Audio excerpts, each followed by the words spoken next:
Okay, I did hit record, that's good. We forgot, we were that excited about wrapping up the show. We're going to talk about The Odyssey. It is 2-3 weeks old now. Yeah.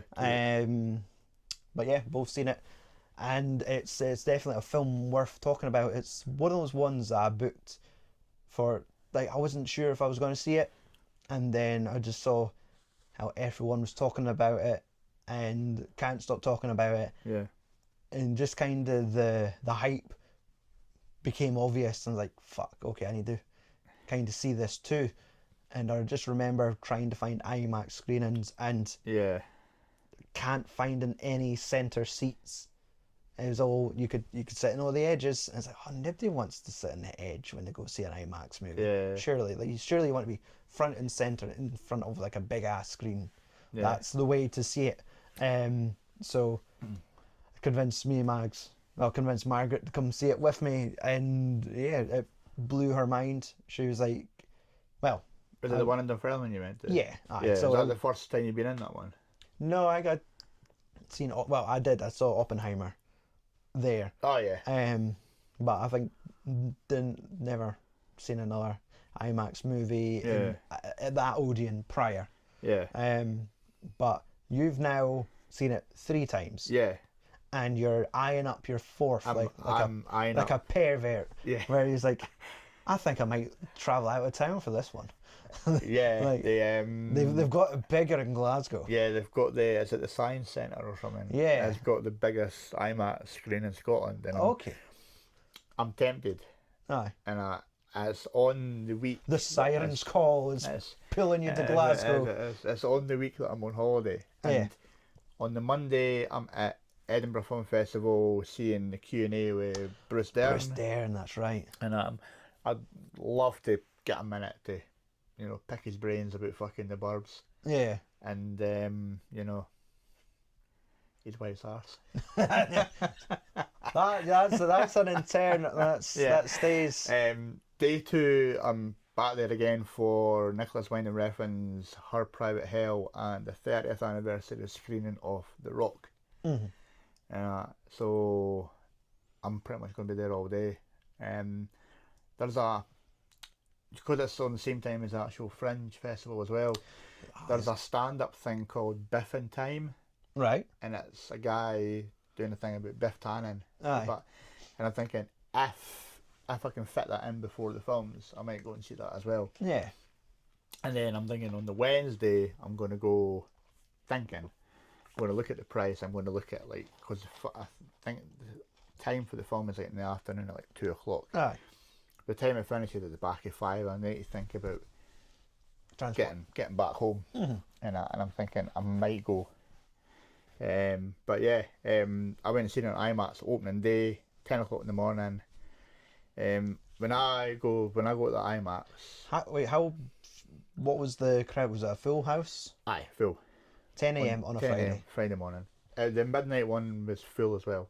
Jesus. Every IMAX screen that weekend, I was keeping tabs, was full. My mates for England and all that, they were the same at their Odeon. My mate Rob, he was hoping to go and see it at the BFI, but you have to fucking... That was... that's the pinnacle. That's... Yes. Ideally, I'd love to go and see something there at some point. Because that's it. They were talking about the whole joke of how Nolan intended. Yeah. This is... I mean, what's the give it? It's the fact, right, it's on film, and it's on this certain type of IMAX screen where it is the exact ratio that it was shot in, and there's 3 cinemas equipped to show it in the UK, one being the BFI in London. There's one in Manchester. Yep. Which my mate Tom booked tickets to go and see it. Aye. So he's going to go to and then stay the night and then come home the next day. Okay. And is it another London? I can't remember. Yeah. I assumed we had one at the film house. Yeah. But that's just a 70mm project. I guess the screen. Yeah, because that was the first thing. That was the first thing I checked yesterday. I was like, does Scotland have a 70mm IMAX screen? And they were like, and the first answer was no. And I was like, yeah. So they have 70mm prints, but not the IMAX screen. I think. because I do remember seeing Hateful Eight on 70mm at the film house. Yeah. So you've seen it? Seen it in IMAX. I've seen it in 35mm at the DCA last Wednesday. And like I said, it's also a bit smaller, and it has that more natural like film look to it. Like some bits are quite soft. Aye. It's not as clean and as sharp as what it is in IMAX. And I actually quite liked the look at it, because obviously it takes you back to like how when we used to watch films as a kid. You know, like nothing's, to ultra high glossy and everything. And then I seen it in regular format yesterday, because Spider-Man had all the IMAX. eye sense. Oh, okay. What is iSense?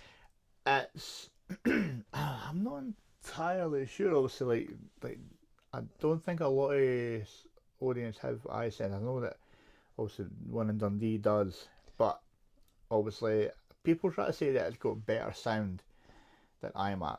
Right. I don't think so. Because there's so many variations of seeing gimmicked films, in the sense that right, we know of the 4DX experience. Have you seen the clips of the Odyssey in 4DX? I've seen one clip, and there's like this vocal dude in the crowds where it's like, oh, this is some young people shit.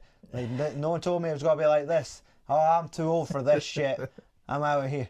And it was just all this crowd laughing, because in the caption it was like, this person was 62 years old, and it was just after like that big boat sequence where they fought through a storm. And the first subtitle was like, this is some young people shit. I was like, I'm out. So yeah, it's like Margaret says that I would actually like to see it like that. And it's like, it'd be like a 3-hour roller coaster. You're going to be flung, like, moving about. Years ago when we went to Florida, we went to like the Shrek 4D like show at Universal. Right. And it was like 10 minutes and that, and it just feels weird. You get like wind blowing in your face, you get sprinklers on you. Aye. And all that. But yeah, I'm not really a fan of doing films in 4D. I'm not even a fan of doing. I done Avatar in 3D last year because it was the only fucking way to see it. Aye. Was in 3D, and it irritated me, just because I don't like wearing 3D glasses, and that. Yeah. It just makes me feel all weird. Aye. Yeah. So I'm not a fan of that gimmick. But yeah. But I know there's another one where, it's one where it's like, right, it's projected in front of you, but it's almost like it's running along the walls as well, where it's like an additional, where it's just background. Me, Rob and Paul talked about this the other day. Yeah, I can't remember what it is.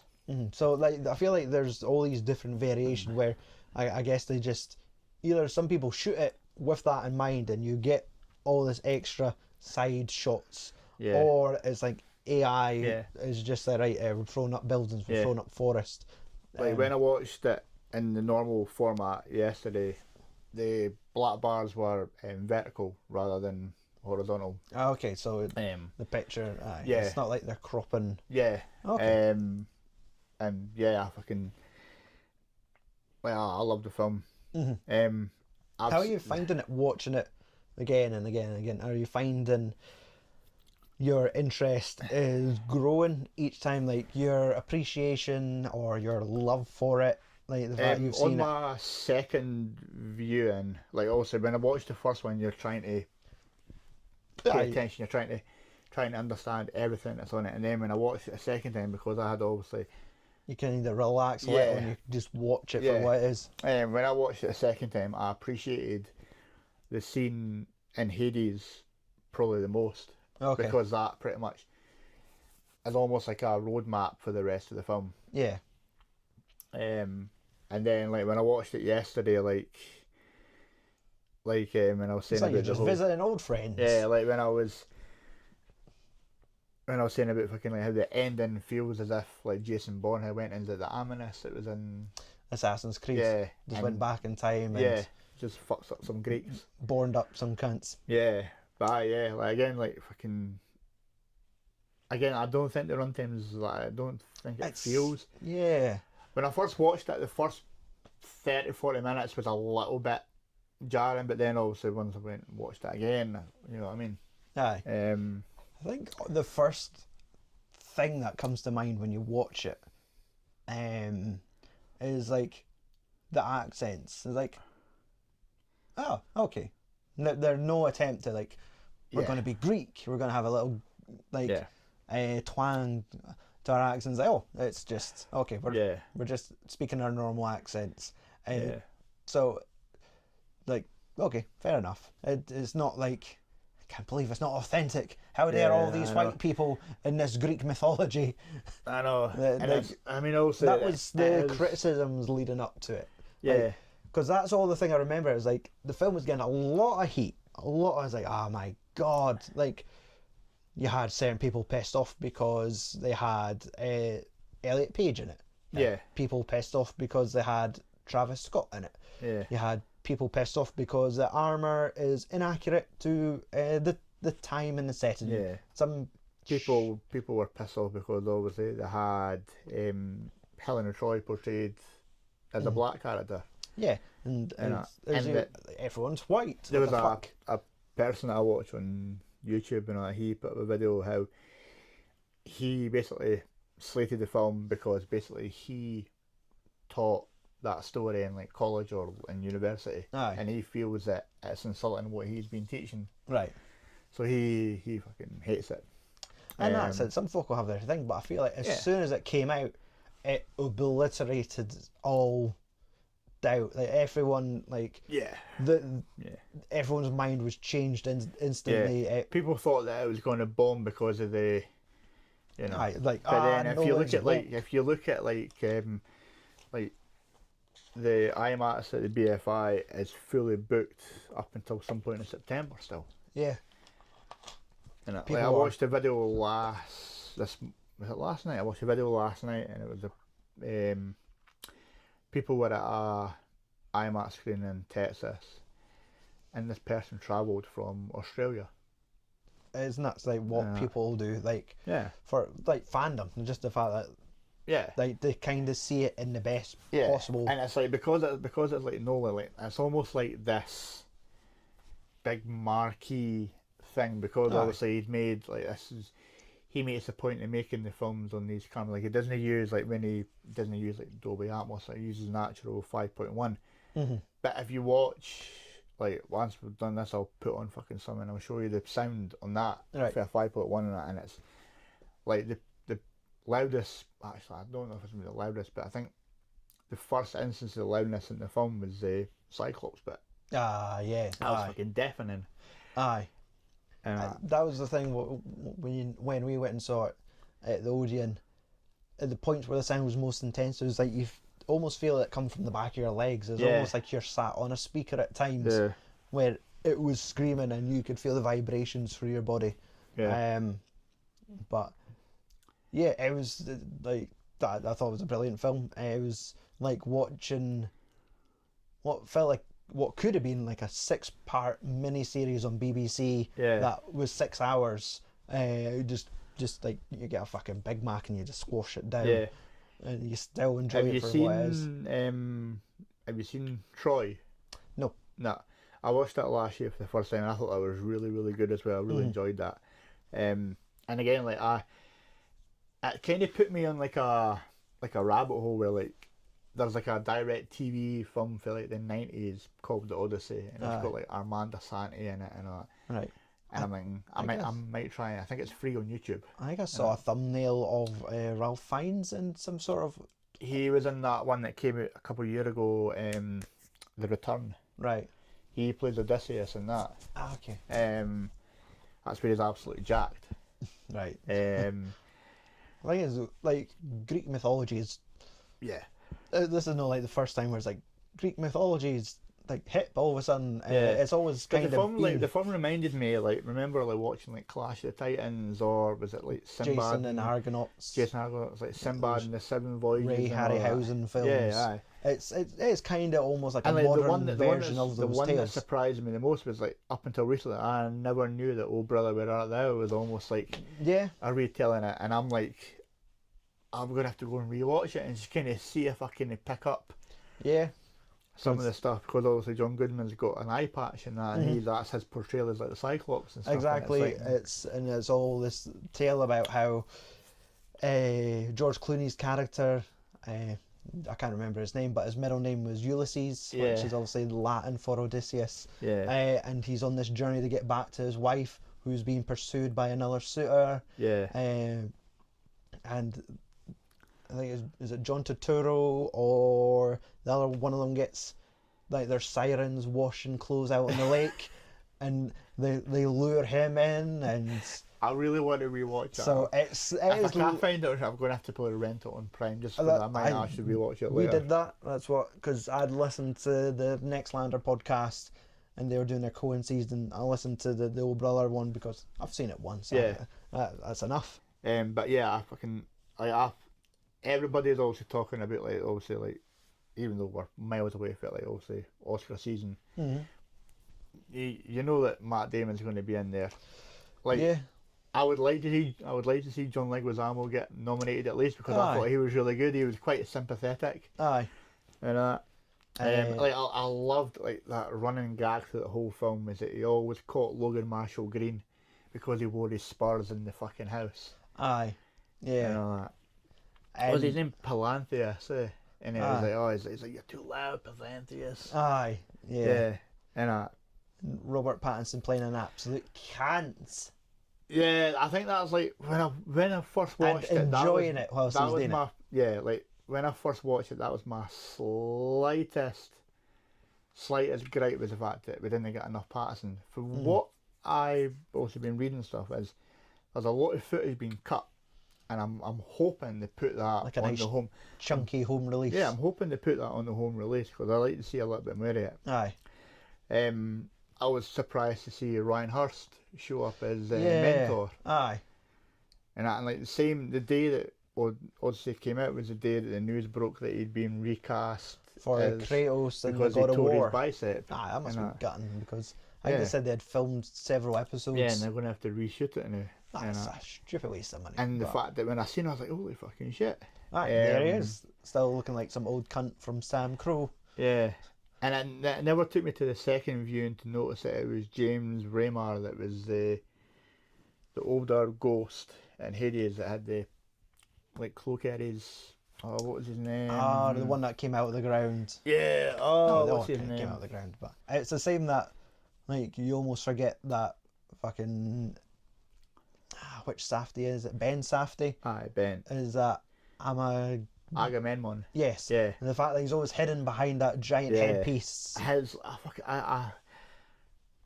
Even though he's only in it for 4 minutes, like his story arc in it is fucking good as well. And he has that kind of presence, like the whole scene where they're in the fucking Trojan horse and the sneak in. And it's the attack on Troy in it, and they Matt Damon drops the fire thing. Yeah. And they finally open the gate, and it's just him standing that in imposing big, figure, fucking huge bit of armour that's inaccurate. Well, and then you've just got everybody running like I think that's fucking brilliant. It's the whole.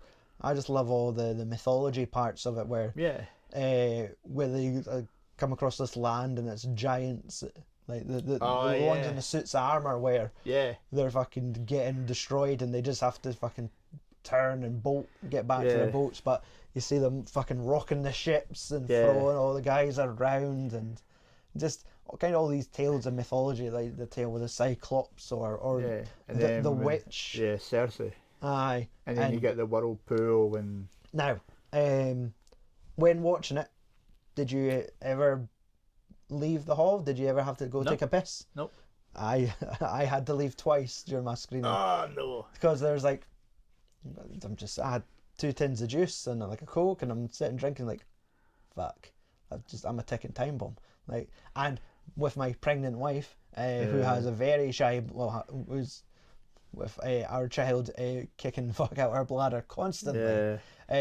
Both had to leave twice just to go for a piss. But it was like tried so hard, like just hold, oh fuck, right, okay, we have to go because you're also sorry, because we've got nice centre seats. So I had to apologise and slide out, and we come back in at the scene of the soldiers being turned to pigs.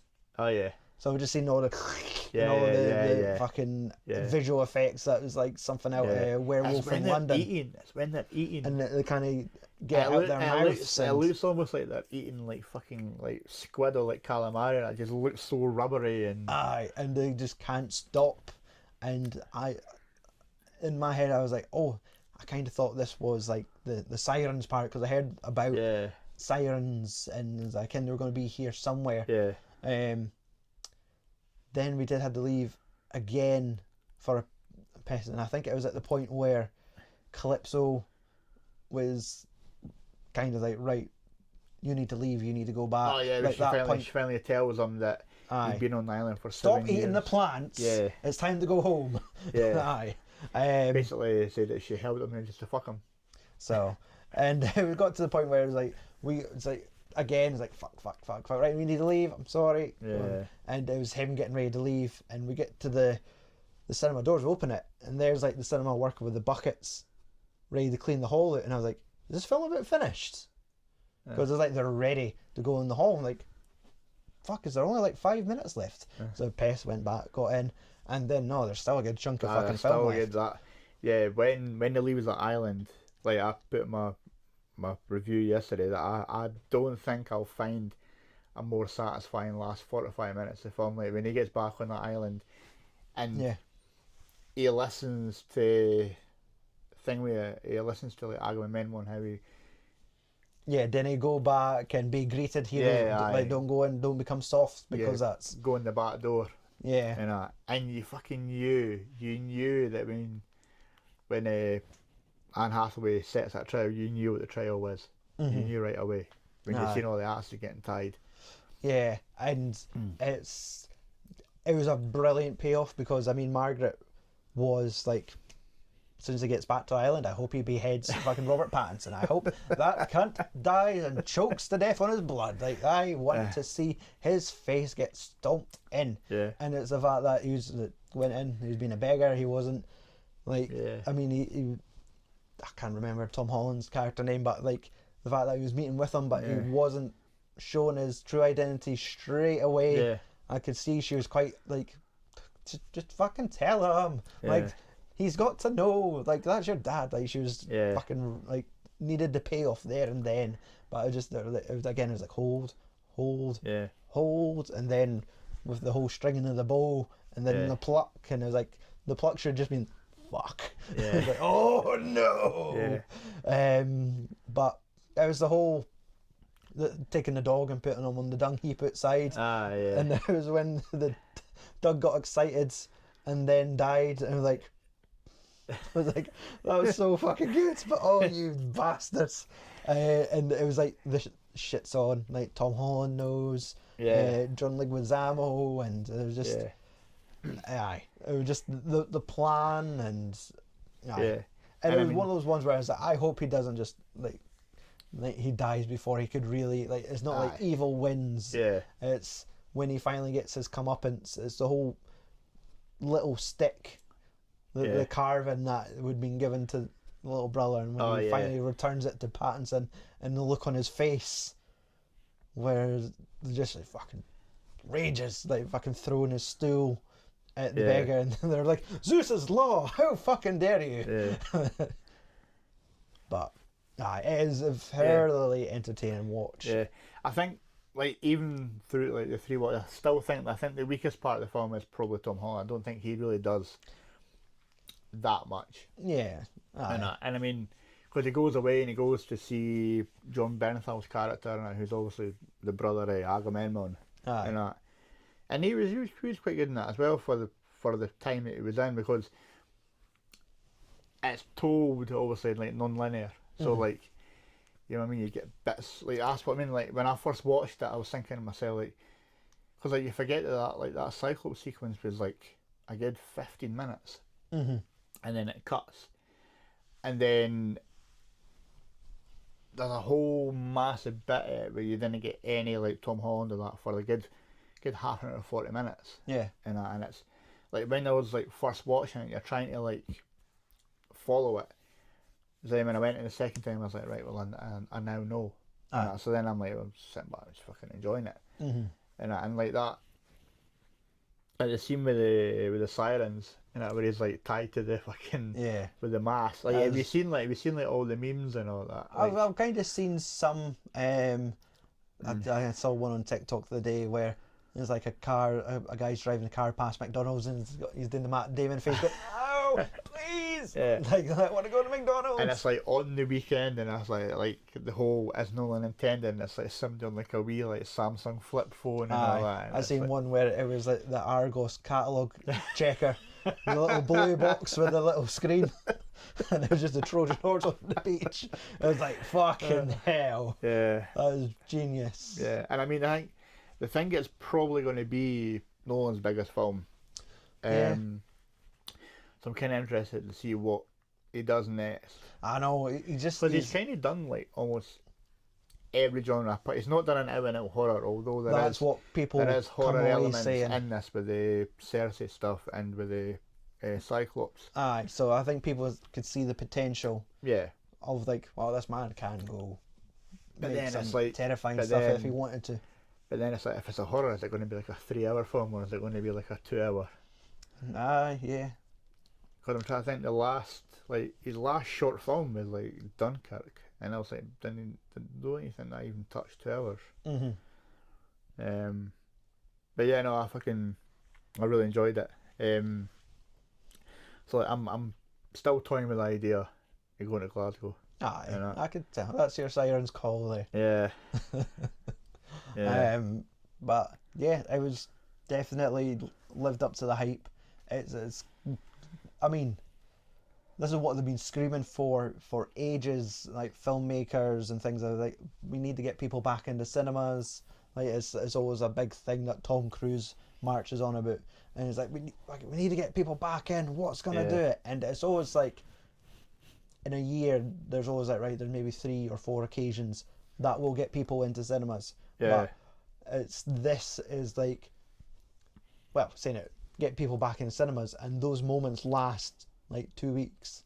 Yeah. Whereas this one, it's getting people booking cinemas out to September. Yeah. Like, yes, it might only be 40 cinemas across the world that are geared up to do this. Yeah. But people are filling those seats. Yeah. Like when I was at the DC last week,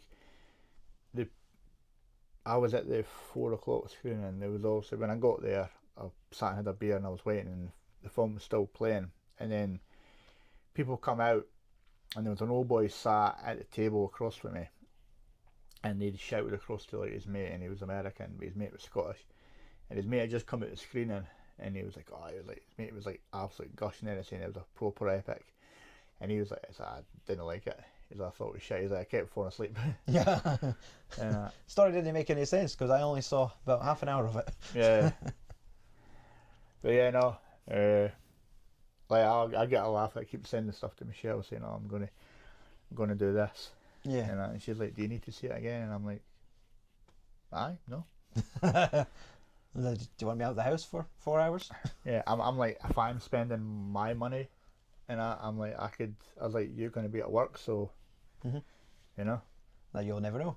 It's when you start sneaking out of the house to go see it and say, I think you have an unhealthy relationship with this film. Is that I just like to go cuddle the screen when Charlize Theron shows up?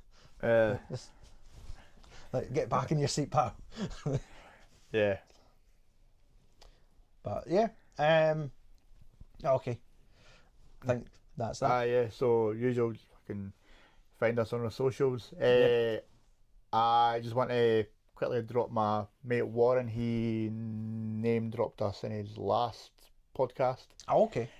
So he's potentially looking at starting on YouTube. We're trying to kind of get the wheels working, but he does a podcast on Spotify called "And That's Why We're So Messed Up." You said that. They just finished their season. Their end of season last week or the week before. And they cover a mix of everything, whether it's like film, video games, wrestling, like football and stuff like that. I've known Warren for a good few years. He's always a good guy. He's always kind of watching. He watched the last video that we did, I think he's probably going to watch this one. Okay. But yeah, his podcast is always like worth listening to. Yeah. So yeah, just follow them on Spotify. I think they're on like Instagram as well. I'll put links in this video description. Yeah. So aye. You'll find direct links in the video. Yeah.